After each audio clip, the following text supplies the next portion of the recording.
An Existential Tale. Chapter 1. An Absence of Tea.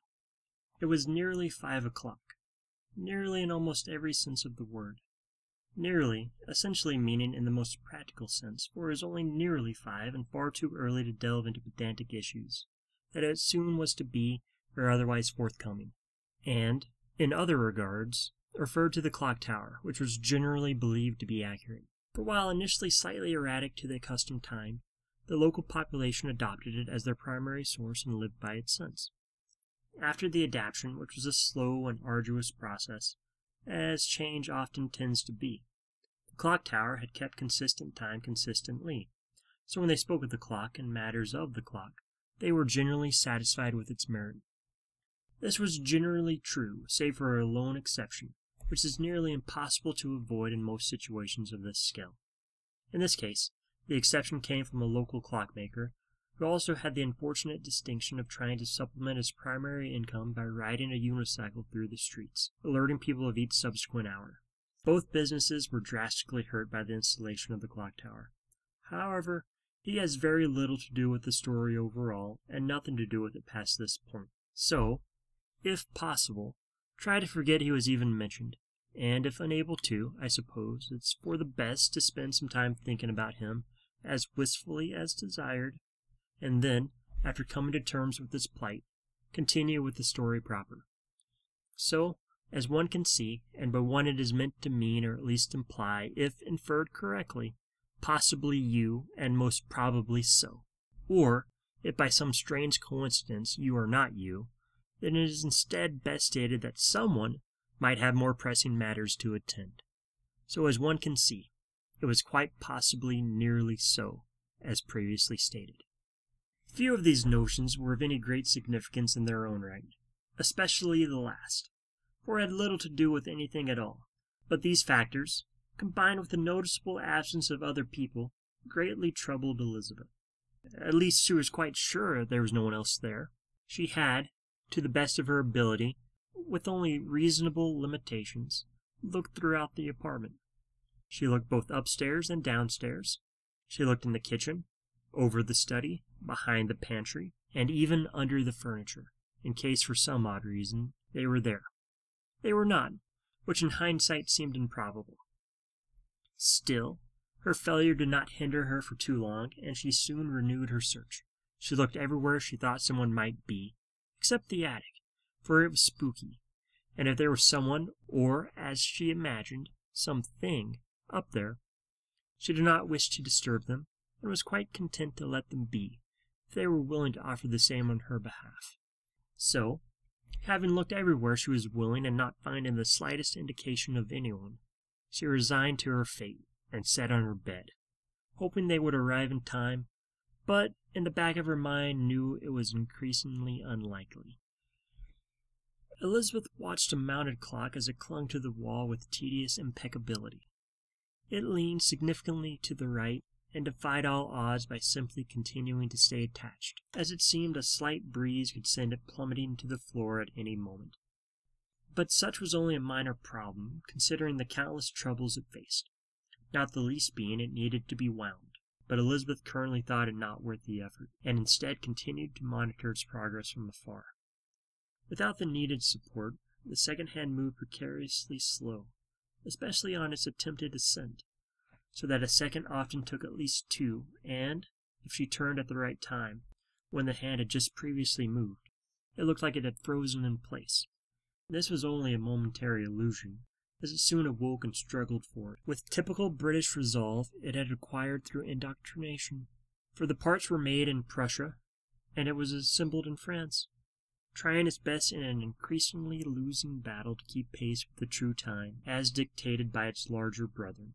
Elizabeth watched it struggle forward and thought the more pronounced stutterings probably happened more often when her gaze was not transfixed upon the clock, for at those times, when no one was there to notice its efforts, it lacked motivation to move efficiently. She was certain this was the case, for the past hour droned on for much longer than normal, and threatened to run into the next. So, after some thought, she decided that constantly watching the clock was the best approach, to make sure it did not cheat her by stretching the time out longer than she deemed reasonable. Elizabeth stared at the clock, trying her best not to blink. For each moment she closed her eyes, no matter how brief, she was sure the clock stopped until her gaze returned, at which point it would trudge forward, pretending as if nothing happened. It was a cruel trick the clock played. If she were to look away for but a moment, even the ticking stopped. She conceded it should not have to work at maximum effort all the time, but when she needed it the most, the current effort was unacceptable. To counteract the clock's apathy, she forced her eyes open with her fingers, so that she would not blink, and watched the clock suspiciously. The pendulum rocked back and forth, steadily losing the pace it had previously set, while seemingly mocking her with its feignant behavior. Elizabeth remained undeterred and steadfastly watched the clock, as her contempt grew with every bygone second it did not tick. It was nearly 5, as it had been for some time, at least according to her clock, as she watched on tenaciously, though her concentration was broken due to the sound of chiming bells from the clock tower.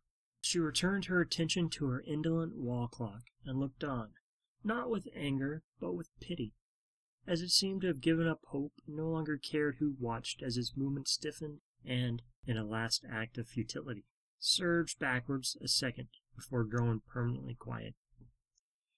Her newfound resolve faded quickly. With each resounding toll, the sound rushed forth a barrage of memories. The bell clanged 5 times, then grew silent as the resonations echoed through the streets. Her thoughts lingered even after the chiming grew to a distant memory, and found a resting place among the other discarded vestiges of the past, as it was meant to settle there, whereby to remain among the litany of forgotten insignificancies, but by chance fluttered astray, and landed among ill-fated suppressions, conjuring with impeccable force an echo of faded memories, jostled forth from inhibited remnants of her psyche, which surged to the forefront of her mind, where she could not but help dwell upon its meaning. The sound had long since faded, but left a lasting image in her mind. It made her think of St. Stephen's, and of returning home, along with all the things that, though once appeared in a never possible distant future, now directly loomed in front of her, and she on an incorrigible course forthwith. But, more importantly, and above all else, it made her think of tea, and the pastries, scones, and sweets that went along with it, but especially the sweets. Not to say she did not like tea, because she did, more or less. At least the idea of tea was appealing, but more so the pastries, scones, and sweets than the actual tea. So, in that very specific way, she enjoyed tea. In the past, they had always had tea at 5 o'clock, and why should this day be any different? For in her mind the two were inseparable, which is why her current situation troubled her greatly. It was not entirely bad. There were just a few key deficiencies that stood out tremendously. Everything was nearly perfect except for the fact that there were no cups to put the tea into, there were no pastries, there were no scones, and there were not any sweets to enjoy. There was not even any tea to drink, which by far made it the most difficult hindrance to having tea, though she was willing to count the last as a slight oversight if the rest of the criteria were met.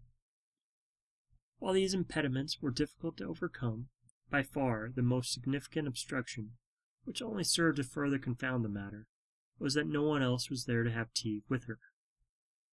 Elizabeth was not completely unprepared, nor was it completely unexpected. She had become accustomed to disappointment, for it seemed to happen regularly. Or more aptly, she was only more aware of his presence, more so now than ever before. Neither slight distinction was especially important, for she currently had not given up on the hope that the tea was only being delayed instead of cancelled.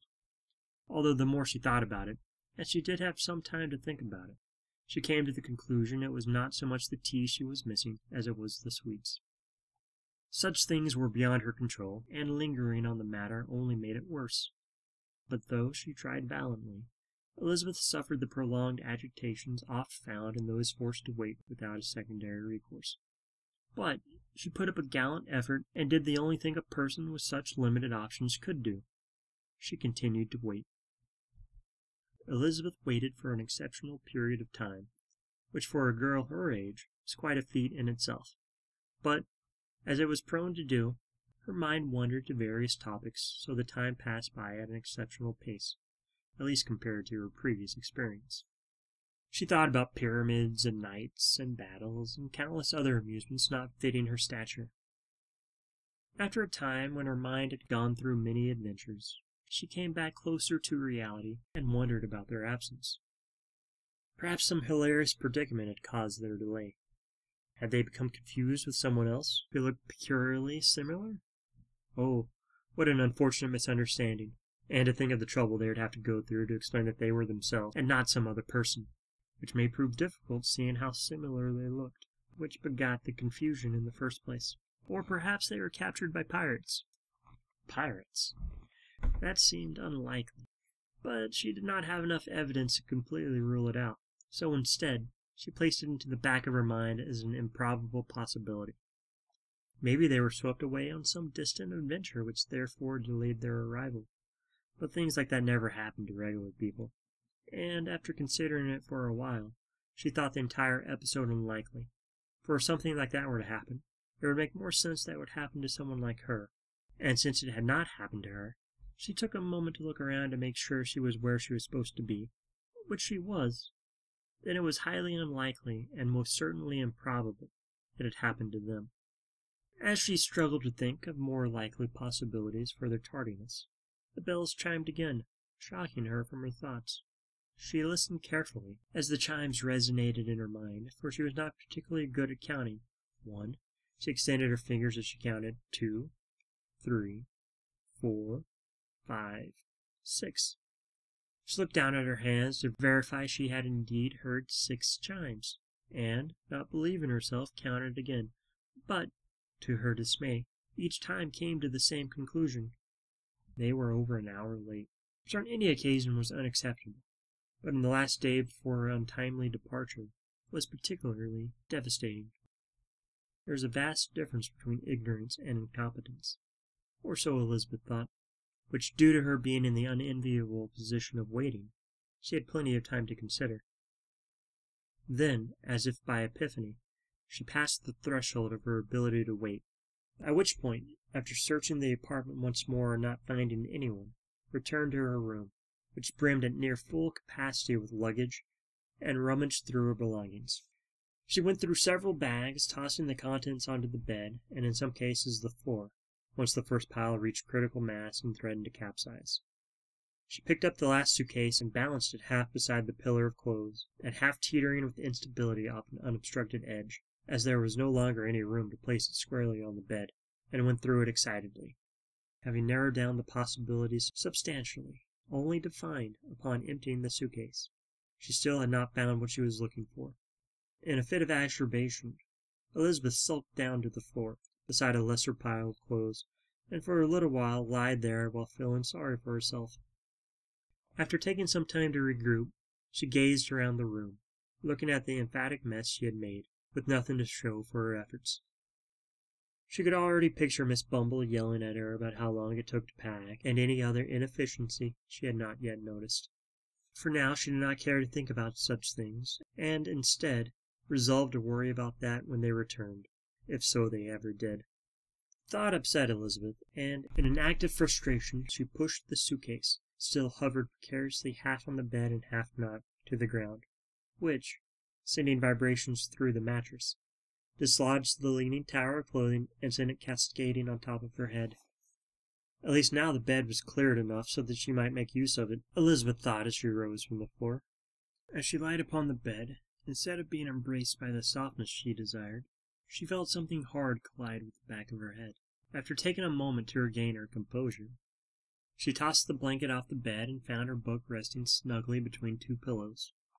She, while initially relieved, as she had rediscovered her lost trinket, suddenly had twinge of panic course through her body at the mess she had made. Thinking quickly, she pushed the uppermost pile of clothes, now greatly reduced, into a suitcase. Though not fully, as the clasps struggled to remain locked and looked like they might burst open at any moment. Thankfully they did not, and she repeated the process until all the clothes were returned to the bags, with no one, save for her, the wiser. Once finished, she grabbed her book, satisfied with her quick thinking, and moved to the balcony. She stood there for a moment and looked out towards the sea. It was only a slight distinction, but when she was on the balcony she no longer felt so confined. She could watch the ships come and go as she pleased, or, as in this instance, a place free from distraction where she might read a book. It was something she found she was lacking since being appointed a governess.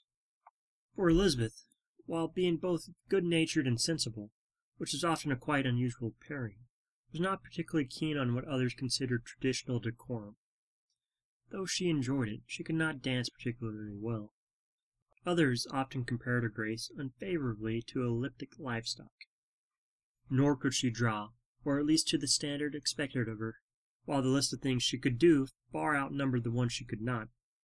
They were the primary focus of her improvement, and so, to promote these deficiencies to a point of only minor adequateness, she was, on the insistence of her grandparents, appointed a governess. The word governess was in her mind in name only, for she saw her as a sort of sadistic slave-driver whose only pleasure came when Elizabeth was studying.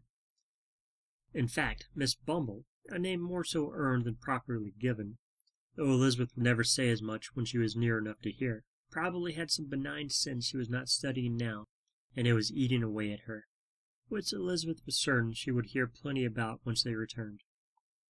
Elizabeth held the book in her hands. It was originally of Hesiod's Fountain, but lost to her in the original form. Being Euboean and writing in Ionian was the norm, for it was Greek to him, a not altogether uncommon occurrence for the time and place. But this proved a problem for Elizabeth, for it was still Greek to her, and she could not read Greek, and was, instead, forced to rely on a translation. As she opened the book, her bookmark fell out and fluttered to the ground. It was a handwritten rough outline of the boat schedule detailing their departure from Port Said and their arrival to Southampton, along with the scheduled stops in between. It was not the most ideal of traveling arrangements, but was spurred on more so by necessity, due to the urgency of their departure. Miss Elizabeth Abdor, as she was formerly known, a formality she detested, had for the past 4 months been, to the great chagrin of her grandparents, living in a wild and upheavious land with her father, where to their knowledge and constant worries, only success was the furthering corruption of their granddaughter. For them it had been too long and too far from their foresight and constant guidance, without which she, they feared, could easily go astray. Though they had agreed to let her go, they regretted it almost immediately. As soon as the words left their mouths, they wished they could reach out, grab them, and force them down their throats, so they could be digested and not seen again, except in rare cases of indigestion. They hated that her father worked in an unstable, if not downright dangerous place. They were not wrong in those regards. The country was heavily in debt, but that was why he was there, along with his own habit of collecting debt, which need not be mentioned. Elizabeth returned the bookmark to the book, no longer desiring to read, and instead stood on the balcony, looking out to the sea as it grew increasingly somber.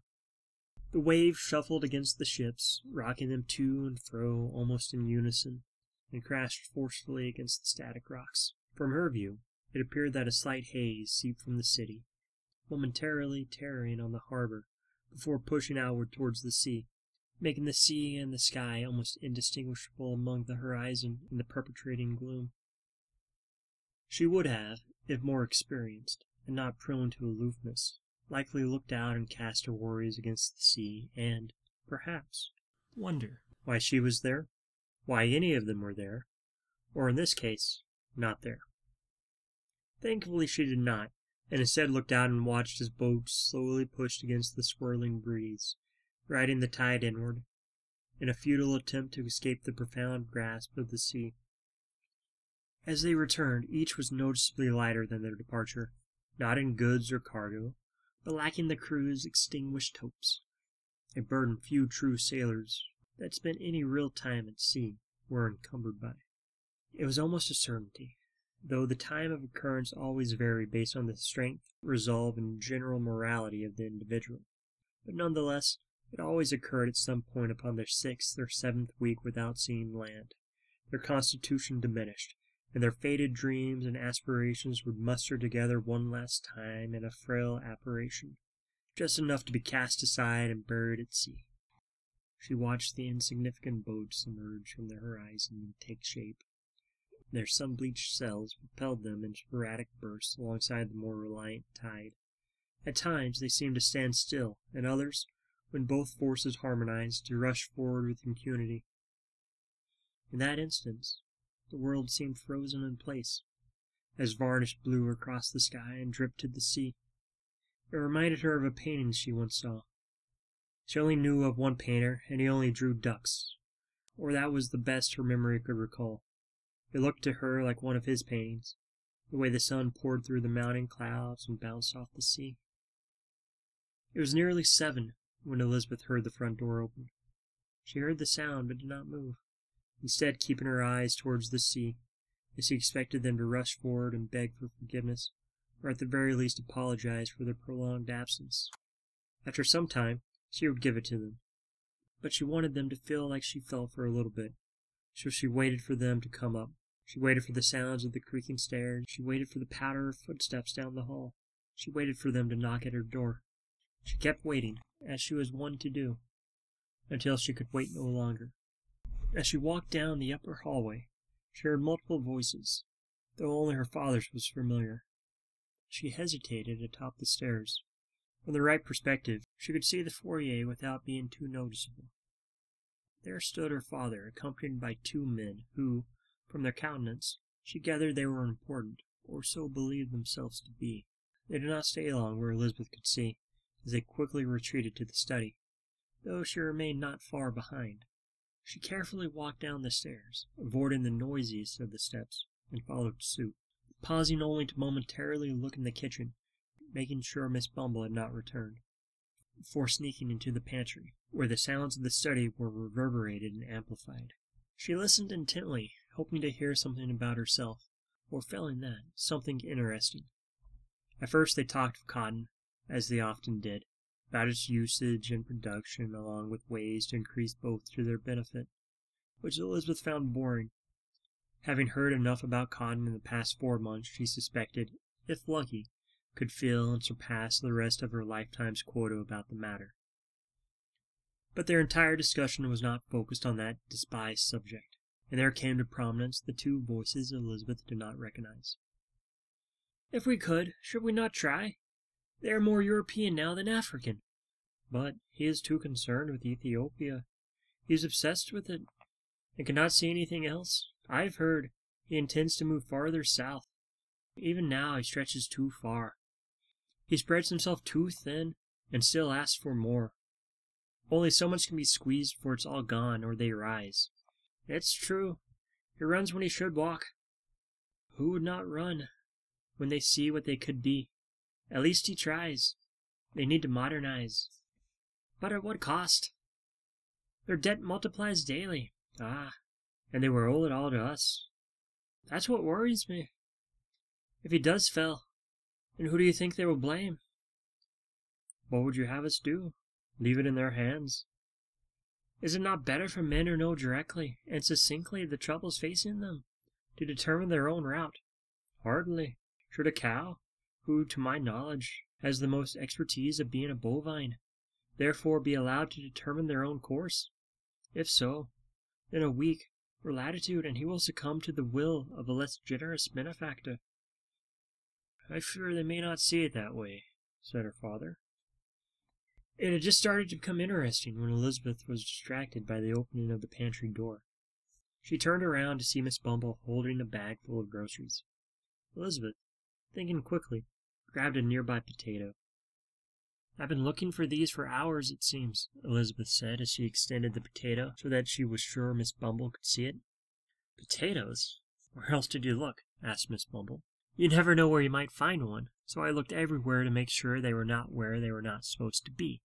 The good news is, they are only here where they generally are expected to be found."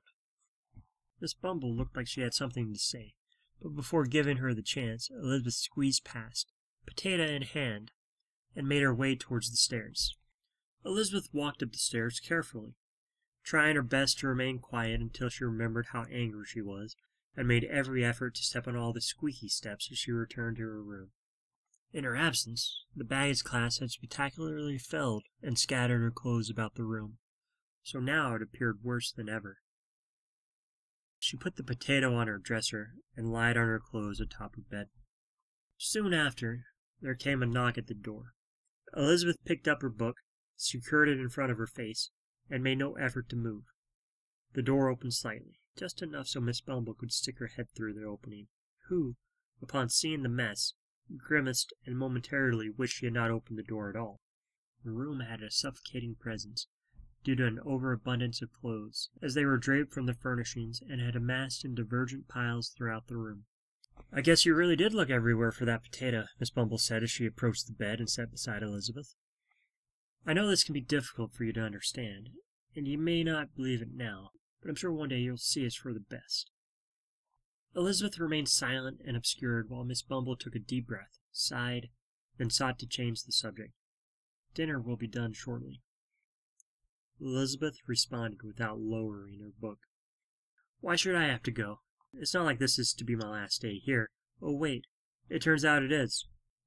As it is for me. Or had you forgotten that too?" "Believe me, I had not forgotten. Though I have tried to forget your presence, you too often take the added effort to remind me of yourself whenever you are near." Miss Bumble pretended not to hear the last part, as she had no desire to start a fight, which was exactly what Elizabeth wanted, so that she would not have to attend the dinner with some assumed injury. "You will be expected to attend. If you do not, then you will be missed. Try to get ready, or else you will be late. It will not be so bad, I promise." "How interesting that you would now be concerned with punctuality. Somewhat ironic, isn't it? It would be as a thief to decry his own theft. And what of yours do you think's been stolen? Is time worth nothing?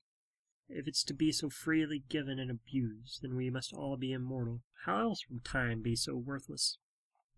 "It would be a poor thief who is robbed often enough to alert others to his misfortune," said Miss Bumble, who briefly paused before continuing. "I think it's a wiser approach to know all ends before you're so quick to judge. Though, as I look at you now, nothing appears to have been stolen.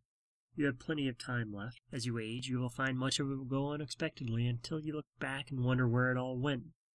But it is not yet wasted if you use it wisely and, furthermore, if you enjoy it. And yes, this is your last night here, as it is for me. I cannot help but think our similarities are not the same. At the very least you wish to return. You will find that, while at first some things may seem like a hindrance, in time they might be looked upon as something completely different." Elizabeth did not know how to respond, and having tired of bickering, being as she had run out of things to say, she thought it best to concede and go to dinner where, in the meantime, she would have plenty of time to find new things to complain about. But hers was not a total loss. She was quite hungry, having skipped tea, but even still, she thought she would take her time and refrain from arriving until she was nearly late. "I'll be down as soon as I'm finished with the chapter," Elizabeth said with a smirk obstructed by the book.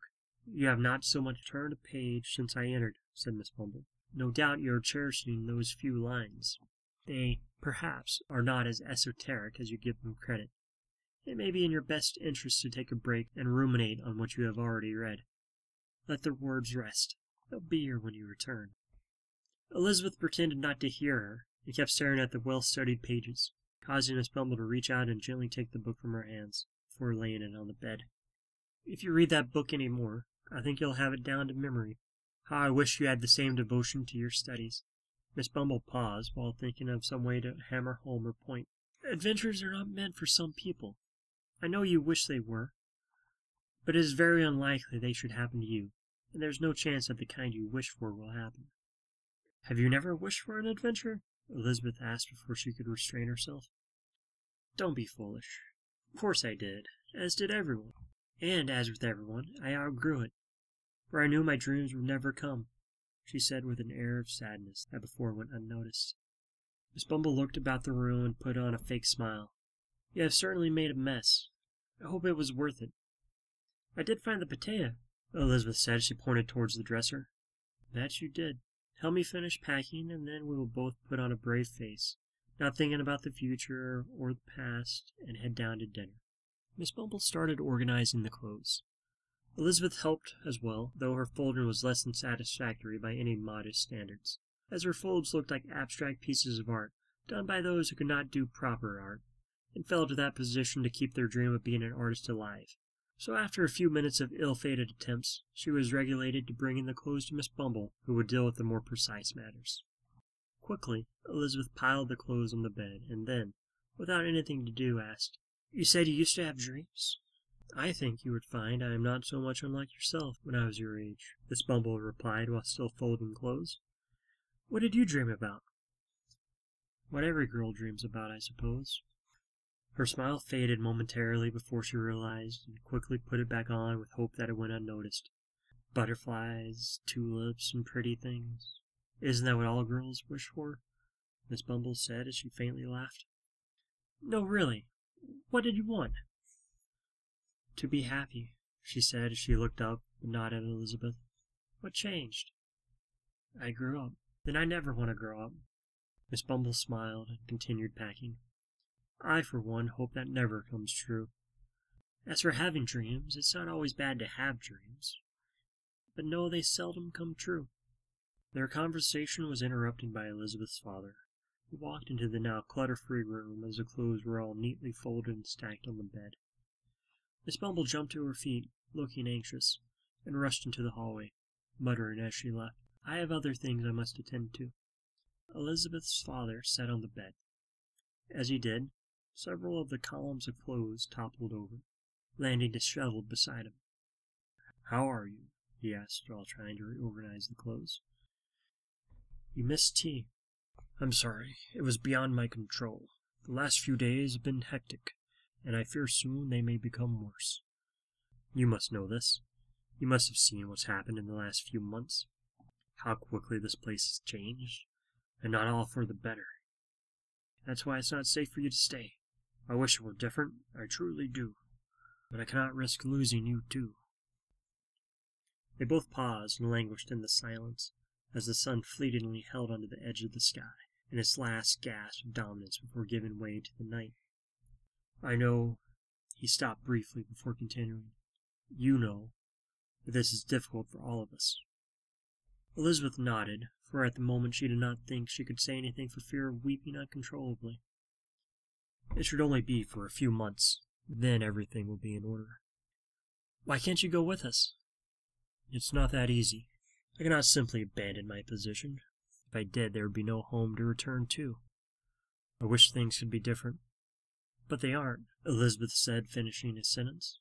She had up until this moment been able to suppress her tears, but now found her resolve not as strong as she hoped. "Try not to be so sad, for it's contagious," her father said as he retrieved his handkerchief from his pocket and handed it to her. "It will not be so bad.